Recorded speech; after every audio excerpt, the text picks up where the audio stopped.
Gyansthali institute Madhepura आपका स्वागत अभिनंदन करता है। देखिए, अभी तक हम लोग जो है ऑफलाइन चला रहे, हम लोग ऑफलाइन में पढ़ रहे थे, लेकिन अब हम लोग जो ऑनलाइन की तरफ भी बढ़ रहे हैं। ठीक है, हम लोग ऑनलाइन की तरफ बढ़ रहे हैं, तो ऑनलाइन में हम लोग जो पहला जो शुरू करेंगे, हम लोग जो है सामाजिक विज्ञान शुरू करेंगे। इसी तरह हमारे सामाजिक विज्ञान, गणित, हम लोग की इस तरह सारे सब्जेक्ट जो है धीरे धीरे ऑनलाइन आएंगे। तो आप लोग की ऑनलाइन की इस पहली कड़ी में जो है इतिहास बताया जाएगा। इतिहास में जो है हम लोग पहला जो चैप्टर हम लोग का 10th का, वो यूरोप में राष्ट्रवाद है। ठीक है, तो यूरोप में राष्ट्रवाद किस तरह से विकास होता है, राष्ट्र क्या है, राष्ट्र में किस तरह की भूमिका हुई, किस तरह के राष्ट्र की जो विकास होती है, एक एक चीज़ को हम लोग पढ़ेंगे। ठीक है, ये आधुनिक जो विश्व है की राजनीतिक स्थिति है ना, ये कहीं ना कहीं जो है राष्ट्रवाद की ही देन है। और राष्ट्रवाद क्या होता है? तो यह एक ऐसी भावना है जो किसी विशेष भौगोलिक, सांस्कृतिक या सामाजिक परिवेश में रहने वाले लोगों के बीच भी का जो एकता होती है, उसको हम लोग क्या कहते हैं? राष्ट्रवाद कहते हैं। ठीक है, और अर्नेस्ट साहब जो कहते हैं उसको भी हम लोग देख लेते हैं। अर्नेस्ट साहब कहते हैं कि समान भाषा, नस्ल, धर्म, क्षेत्र से बने क्षेत्र को राष्ट्र कहते हैं। ठीक है, धर्म, नस्ल के आधार पर बने क्षेत्र को राष्ट्र कहते हैं। ठीक है, यह एक लंबे त्याग और निष्ठा की चरम बिंदु पर जो है बनते हैं। ठीक है, देखिए, राष्ट्रवाद की जो भावना का बीजारोपण की अगर बात करें, पूर्ण जागरण काल में लगभग हो चुकी थी, लेकिन यह उन्नत रूप से प्रकट की अगर बात करें तो यह उन्नत रूप से प्रकट जो है 1789 की फ्रांसीसी क्रांति जब हुई थी, यह पूरी तरह से उभर के सामने आया। ठीक है, और अगर और बात करें तो 19वीं शताब्दी के आसपास में जो है 19वीं शताब्दी में पूरी तरह से आक्रामक रूप से सामने आई, और इसका परिणाम भी लंबे समय तक हम देखेंगे। ठीक है, तो फिर हम लोग जानते हैं कि राष्ट्रवाद क्या होता है। अभी जस्ट हमने राष्ट्र जब पढ़ रहे थे ऊपर में, हम लोग राष्ट्रवाद बार बार चिल्ला रहे थे, राष्ट्र हम लोगों ने पढ़ा। तो राष्ट्रवाद क्या होता है? अपने राष्ट्र के प्रति प्रेम की भावना को राष्ट्रवाद कहते हैं, जिसको इंग्लिश में नेशनलिज्म कहते हैं। ठीक है, अब नेशनलिज्म क्या है? तो कहते हैं नेशनलिज्म एक विश्वास है जो लोगों के सामूहिक इतिहास, परंपरा, भाषा, जाति और जातीयता और सांस्कृतिक के आधार पर जो है स्वयं को एकीकृत करता है, और इन सीमाओं के कारण वे इस निष्कर्ष पर पहुंचते हैं कि वे अपने स्वयं के निर्णय के आधार पर अपना स्वयं संप्रभु राजनीति, समुदाय, राष्ट्र को स्थापित करने का अधिकार रखते हैं। ये राष्ट्रवाद कहलाता है। ठीक है, अब इसमें जो हम लोग राष्ट्रवाद की जो जब उद्भव हो रहे थे, उनमें एक पर्सन थे जिनका अहम भूमिका रहा। ठीक है, उसका हम लोग देखेंगे, उसको हम लोग कहते हैं नेपोलियन। नेपोलियन का जन्म अगर बात करें तो 15 अगस्त 1769 ईस्वी को हुआ था। नेपोलियन एक महान सम्राट था, जिन्होंने अपने व्यक्तित्व एवं कार्य से पूरे यूरोप के इतिहास को जो कहीं ना कहीं काफ़ी ज़्यादा प्रभावित किया था। नेपोलियन की अगर बात करें तो नेपोलियन अपनी योग्यता के बल पे, अपनी जो निष्ठा के बल पे सिर्फ 24 वर्ष की आयु में सेनापति बना, और इन्होंने जो है कई सारे युद्ध लड़े, फ्रांसीसी सेना की जीत हुई, और अपार लोकप्रियता इन्होंने हासिल की। और फिर जब इन्होंने अपार लोकप्रियता हासिल की तो उसके बाद फिर इन्होंने पीछे मुड़कर नहीं देखा। ठीक है, और बाद में फ्रांस के शासक भी रहे। उसके बाद हम लोग देखते हैं कि इसमें एक शब्द है उदारवाद। तो शायद उदारवाद होता है क्या है, सबसे पहले उसको हमें जानना जरूरी होता है। ठीक है, तो उदारवाद जो है, उदारवाद का इंग्लिश होता है लिबरेशंस होता है, जिसको हम लोग कहते हैं, ये लेटिन शब्द है। लिबरेशन जो लेटिन शब्द है, जो लिबर शब्द पर आधारित होता है, जिसका अर्थ जो है स्वतंत्रता है। तो उदारवाद यानी स्वतंत्रता क्या है? यह मध्यम वर्ग के लिए एक उदारवाद का अभिप्राय यह है कि व्यक्ति के लिए आज़ादी एवं कानून के समक्ष जो समानता की बात की जाती है। ठीक है, उसके बाद हम लोग देख लेते हैं एक पॉइंट है निरंकुशवाद। निरंकुश का अगर समान अर्थ में अगर ऐसी बात करें तो यह एक प्रकार की ऐसी शासन होती है जहाँ पे सत्ता पर जो है किसी भी प्रकार का कोई जो है अंकुश नहीं होती है, और इतिहास में ऐसी राजशाही सरकार को निरंकुश सरकार कहते हैं जो अत्यंत केंद्रीकृत सैन्य बल और दमनकारी सरकारें होती है। चलिए ठीक है। और जब निरंकुशवाद की बात करते हैं तो उनमें एक पॉइंट और भी आता है जिसको हम लोग कहते हैं जनमत। जनमत मतलब जो है बहुमत जिसको कह सकते हैं। तो जनमत संग्रह क्या होता है? यह एक प्रत्यक्ष मतदान द्वारा किसी क्षेत्र में सारी जनता से किसी प्रस्ताव को स्वीकार कर या अस्वीकार करने के लिए पूछा जाता है, उसे जनमत संग्रह कहते हैं। देखिए जनमत संग्रह दो टाइप्स के होते हैं, एक व्यक्तिगत होते हैं, मतलब उसको कह सकते हैं आप डायरेक्ट होता है, एक इनडायरेक्ट होता है जिसको प्रत्यक्ष और अप्रत्यक्ष कहते हैं। अप्रत्यक्ष में कहता है आप डायरेक्टली नहीं होते हैं, इनडायरेक्ट होता है, ठीक है। उसके बाद यूटोपिया क्या होती है? यूटोपिया क्या है इसके बारे में हम लोग थोड़ा सा जान लेते हैं। यह एक ऐसी समाज की कल्पना है जहाँ पे इतने आदर्श होते हैं उसका साकार होना हम कह सकते हैं कि लगभग असंभव ही होती है, जो कभी साकार ही नहीं हो सकती है, उसको हम लोग जो है कल्पनादर्श या यूटोपिया समाज कहते हैं, ठीक है। उसके बाद एक पॉइंट आती है रोमानीवाद क्या होता है? रोमानीवाद एक सांस्कृतिक आंदोलन था जो कि विशेष प्रकार के राष्ट्रीयता की भावना को विकास करना चाहती थी। रोमानी कलाकार तथा कवियों के तर्क वितर्क और विज्ञान पर बल देने के स्थान पर अंतर्दृष्टि और रहस्यवादी भावनाओं पर ये काफ़ी ज़्यादा बल देते हैं, और वह सामाजिक सामूहिक विरासत की जो अनुभूति और साझी विरासत की अतीत को राष्ट्र का धर्म बनाना चाहते हैं, उसे रोमानीवाद कहते थे। जुकर्स क्या? जुकर्स जो प्रथा का एक सामाजिक श्रेणी का नाम है जिनमें जो बड़े बड़े जमींदार होते थे, जिस तरह से समाज जो 3 वर्ग में बटा हुआ था उसी वर्ग में एक ये भी हिस्सा था। देखिए अब समझिए इस बात को, हमने अभी तक देखा है राष्ट्रवाद का विकास कैसे होता है, मतलब राष्ट्रवाद क्या है। राष्ट्रवाद के विकास में एक व्यक्ति हैं नेपोलियन, जिनकी अहम भूमिका है, उनको हमने देखा। 2-3 पॉइंट हमने जैसे देखा, जनमत संग्रह देखा, इन सबको हम लोगों ने देखा। उसके बाद सबसे पहले ये बात समझिए, जड़ को समझना जरूरी है। देखिए राष्ट्रवाद क्या है हमने समझ लिया, लेकिन उदय कैसे होता है, इसका उद्भव कैसे होता है, इसको हमें जानना जरूरी है, ठीक है।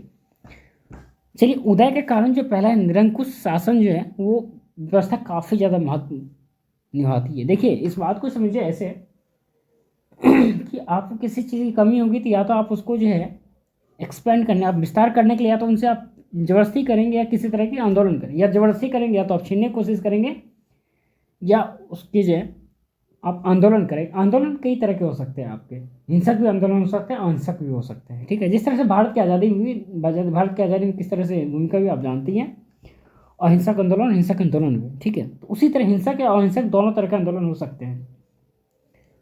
और उदारवादी विचारों के प्रसार, देखिए अब क्या राष्ट्रवाद की भावना सबसे ज़्यादा विकास तब हुई कि एक उदारवादी विचारधारा फैली। उदारवादी विचारधारा आप जब मैंने बताया ऊपर आप लोगों को, विचारधारा क्या होती है, मतलब राष्ट्र आपको क्या कहते हैं उदारवादी, कि पूरी तरह से सबको स्वतंत्रता है, सब अपने अपने तरीके से जो स्वतंत्र है प्रश्न करने के लिए, आंसर करने के लिए, सरकार भी उसके लिए प्रति उत्तरदायी होती है, ठीक है। स्वतंत्रता समानता और बंधुत्व का नारा, ये राष्ट्रवाद का जो है सबसे ज़्यादा बड़ा कारण जो था रहा। और शिक्षित मध्यम वर्ग की जो है जैसे ही उद्भव होती है, देखिए शिक्षित मध्यम वर्ग क्या है, देखिए जो यूरोप था, यूरोप में जो है ना सामाजिक स्थिति अगर बात करें तो यूरोप की सामाजिक स्थिति 2 वर्गों में पहले बटे हुए थे, उच्च वर्ग और निम्न वर्ग। उच्च वर्ग में जो कुलीन वर्ग आते थे और निम्न वर्ग में जो है कृषक सब आते थे, ठीक है।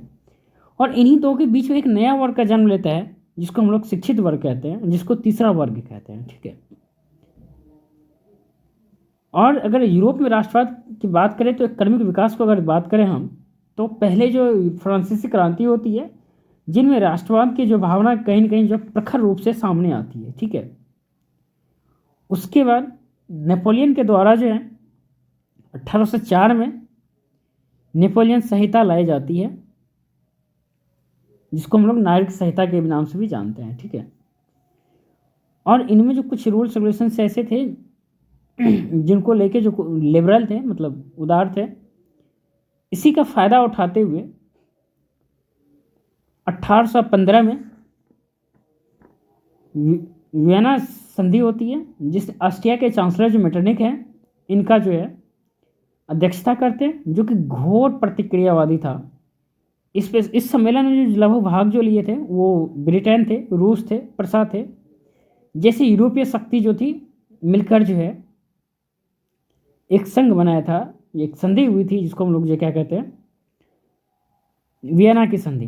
देखिए वियना की संधि की अगर बात करें इसका उद्देश्य क्या था, तो इसका उद्देश्य की बात करें तो ये जो पुरानी जो नेपोलियन संहिता थी उसका विरोध करना, साथ ही पुरातन व्यवस्था जो थी, पुरातन व्यवस्था में जो विवो राजवंश की जो थी उसके जो शासन को पुनः स्थापित करना, जिसको हम जो मैटरनिक युग भी कह सकते हैं, उसको स्थापित करने के इन्होंने प्रयास किया और इनमें ये सफल भी होते हैं। ठीक है, फिर जो 1848 में जो है 1848 में जो लुई फिलिप के विरोध में जो है आंदोलन होती है, जिसको हम लोग उदारवादियों की क्रांति कहते हैं 1848 की।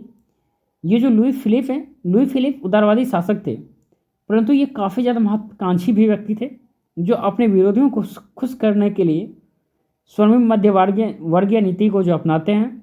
1840 में गीजो को जो है प्रधानमंत्री नियुक्त करते हैं, पर गीजो ऐसा व्यक्ति निकलते हैं जो कि प्रतिक्रियावादी होते हैं, वो किसी भी तरह के वैधानिक, सामाजिक, आर्थिक सुधारों के विरुद्ध थे। और लुई फिलिप ने जो है पूंजीपति वर्ग के साथ जो है रहना पसंद करते थे, जिसके शासन कार्यों में अभिरुचि कहीं न कहीं कम होती गई और अल्पमत थी, जिसके वजह से जो है कोई भी सुधारात्मक कार्य नहीं किए जा रहे थे और ना ही विदेश नीति में किसी भी प्रकार की जो सफलता हासिल हो रही थी। इसके साथ जो देश में जो भुखमरी और बेरोजगारी व्यापक रूप से बढ़ने लगी थी और जगह जगह जो गीजों की जो है आलोचनाएं हो रही थी, सुधारवादियों ने जो है 22 फरवरी 1848 को पेरिस में जो है थियर्स के नेतृत्व में एक विशाल भोज का आयोजन किया गया। जगह जगह अवरोध लगाए गए, लुई फिलिप को गद्दी छोड़ने के लिए मजबूर किया गया।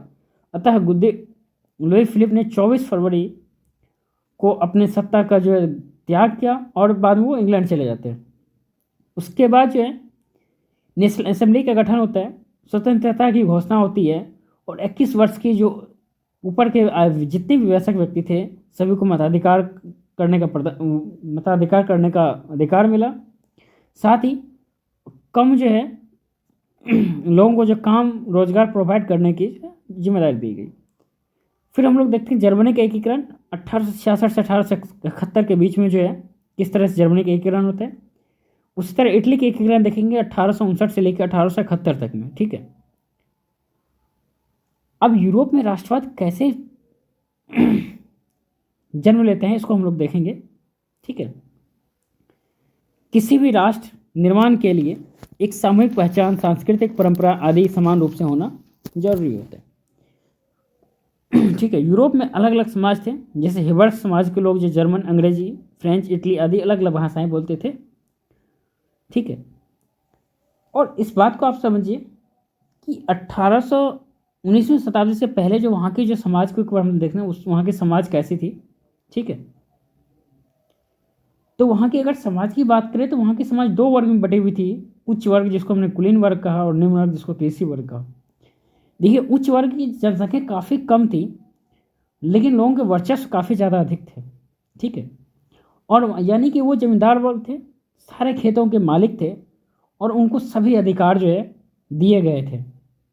परंतु ठीक उसी के विपरीत जो है निम्न वर्ग कृषक जो थे वो जनसंख्या में काफ़ी ज़्यादा थे, निम्न वर्ग थे और जमीनहीन होते थे, या तो ज़मीन होती नहीं थी या तो किराए की ज़मीन पर वो खेती करते थे।